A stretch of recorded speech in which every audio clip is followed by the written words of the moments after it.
Compte rendu du Conseil des ministres.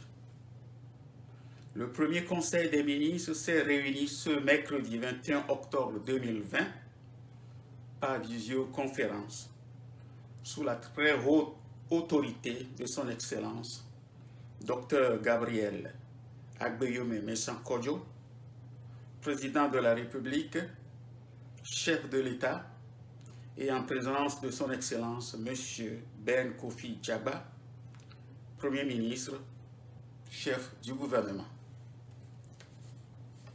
Un seul point était inscrit à l'ordre du jour, à savoir la présentation des membres du gouvernement nommés le 19 octobre 2020.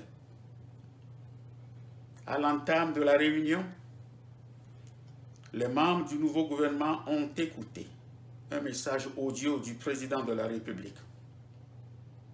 Dans son message, le chef de l'État a adressé ses félicitations aux membres du gouvernement et a salué leur patriotisme. Il les a exhortés à tenir ferme dans leur engagement patriotique pour que l'alternance tant souhaitée par le peuple togolais soit une réalité cette année 2020. Pour finir, il a transmis les bénédictions du patriarche de la nation, son Excellence, Monseigneur Philippe Fanoko Kodjo. Abordant les termes de l'ordre du jour portant sur la présentation des membres du gouvernement, tour à tour, chaque membre s'est présenté.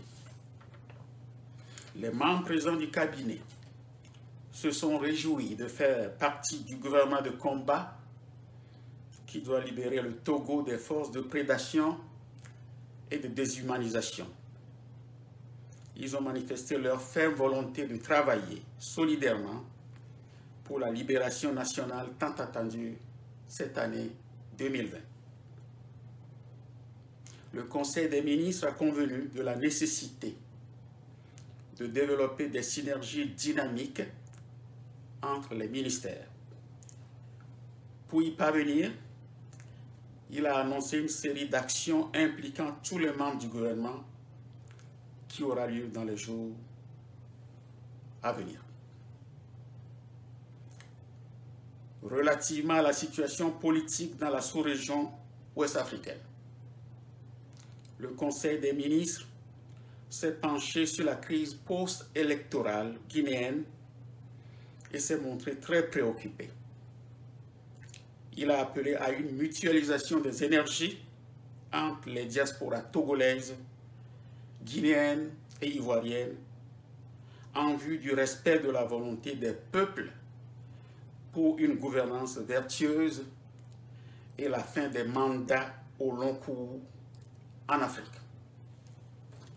Fait le 21 octobre 2020. Merci.